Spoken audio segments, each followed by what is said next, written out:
It is a horror show when he's left to his own devices. That is Bill Barr describing Donald Trump, and Barr served as Trump's attorney general. Barr's condemnation came at a public forum and in response to a question from journalist Geraldo Rivera. Is he fit to be president of the United States? Is Donald Trump fit to be president? This is the way I'll answer that, Geraldo, which is, if you believe in his policies, what he's advertising is his policies. He's the last person who could actually execute them and achieve them. He does not have the discipline. He does not have the ability for strategic thinking and linear thinking or setting priorities or how to get things done in the system. It is a horror show when he's left to his own devices. And so you may want his policies, but Trump will not deliver Trump policies. He will deliver chaos and, if anything, lead to a backlash that will set his policies much further back than they otherwise would be. Yes, that was Bill Barr, the same former Attorney General Bill Barr who clipped the wings of the Mueller investigation and repeatedly tried to protect Donald Trump. When Bill Barr, of all people, says that Trump was ineffective and would deliver chaos if reelected, it's hard to imagine a deeper Donald Trump cut.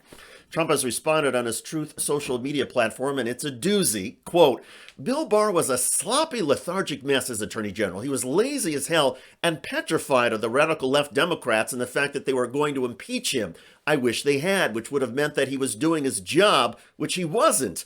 Bad on election fraud and just about everything else he touched. Sloppy Bill is now a human soundbite.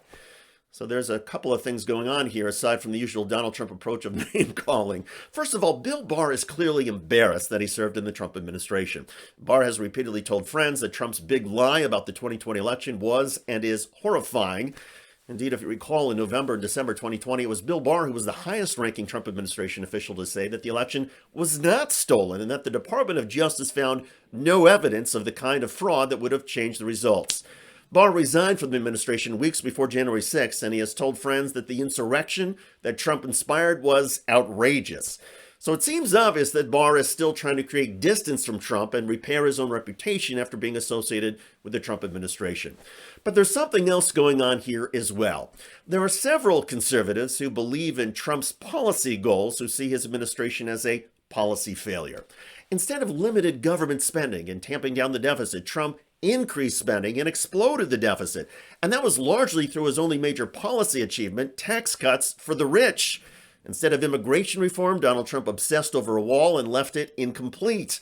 Instead of more U.S. influence around the globe, Donald Trump's abrasive, undisciplined style infuriated U.S. allies and diminished America's standing.